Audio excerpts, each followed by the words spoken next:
In the name of Allah, the most beneficent, the most merciful, venerated chief guest, prestigious president, honorable principal, respected teachers, and all my dear fellows, Assalamu alaikum.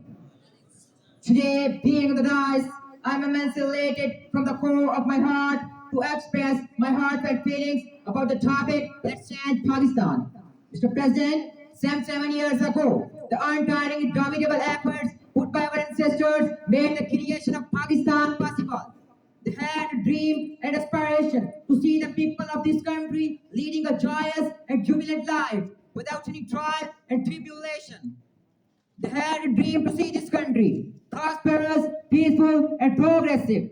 They had a dream to see this country as an economic power and leading country of the world. No doubt, they were successful in their aims of getting a separate state for the Muslim of India. They had set an unprecedented example of liberating their people from the bondage of English without bloodshed. After the accomplishment of their cherished goal, it was our duty to keep on working hard with the same pace for the development of our country. Dear audience,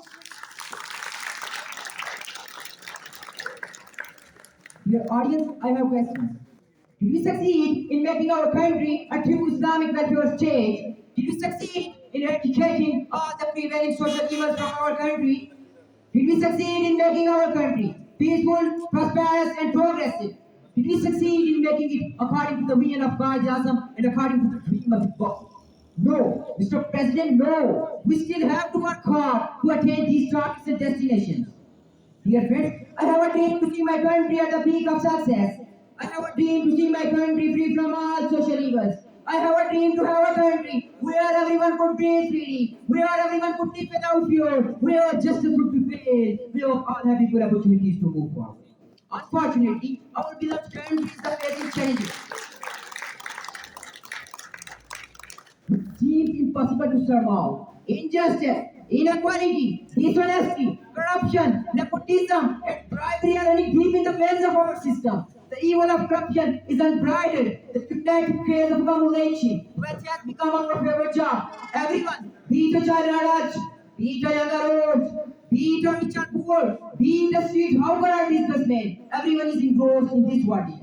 Social injustice is undermining the bound of love and kindness and making us civilized proof. Dear friends, every time we start talking about how bad the things, how irreversibly attacked our system is, how corrupt and dishonest we all are, how inefficient and greedy our bureaucracy is.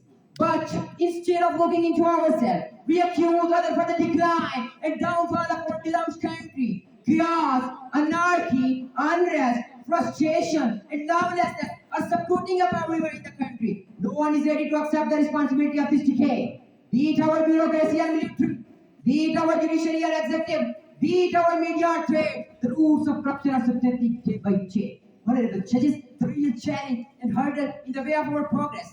Prosperity is our disintegration. To be into different sects, to be into different groups, to be into different cause, color, or creed, to be into different political parties. As Sir Province way, the greatest discovery of all time is that people can change their future by merely changing their attitude. Dear friends, the history of the world is replenished with the example of what is known reformer. The greatest, the supreme and superior is the greatest reformer of the world. The Holy Prophet, our beloved Holy Prophet, Muhammad Sallallahu has brought revolutionary change in the character of Arab. As a result of his teaching, the ruled became polite, the savage became civilized, the criminal became savior, and cruel became kind. Martin Luther, Nelson Mandela, Fidel Castro, and Mao Zedong are the champions of change. Dear friends, empowering our people with education will bring about change in the country. Nelson Mandela has rightly said, education is the most powerful weapon that you can use to change the world. Dear friends, it is time to lift the evil from its power. It's time to lay the foundation of social cohesion.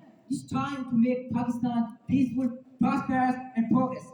So, let's join our hand to drive Pakistan. Let's join our hand for change.